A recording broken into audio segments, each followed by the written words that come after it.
the breath of the earth. They said the woods near Sumy were once gentle, birch trees that whispered poems in the wind, sunlit paths where children laughed, and fields of wild thyme that held the memory of peace. But not anymore. Now the trees held their breath, and the soil listened with old ears. Demyan had returned, not as a boy running through sunflower fields, but as a man in camouflage, rifle slung, breath steady. He wasn't alone. Small groups, quiet as ghosts, moved with him, Ukrainian defenders. They didn't speak much. Words had weight here. The wrong one could call something. The enemy had begun to slip across the border like smoke. No tanks, no great thunder, just men, dark shapes in the underbrush, whispering in a tongue that didn't belong here. Every night they came. Every night, something else came with them. It started in Basivka. A patrol went silent. No gunfire, no mayday, just absence. When a recovery unit was sent, they found no bodies, only boots, empty, upright, as if the men had simply vanished mid-step.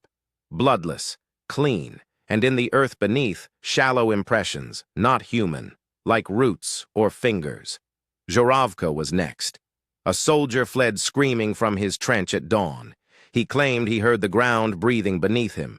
Demyan sat with him, looked in his eyes. The man was sane before, not anymore.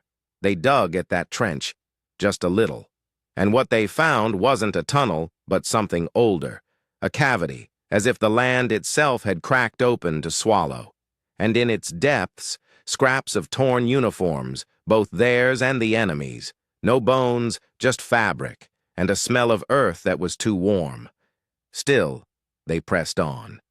Because pressing forward is what you do when you protect home. Demyan knew this, and so did the others. They didn't wait to be devoured. They acted now, before the shadows thickened. They moved silently, remembering the terrain. Every footstep counted. They trusted their instincts. Near Basivka, they met them again. Enemy scouts. But something had changed. The invaders moved stiffly, eyes glassy.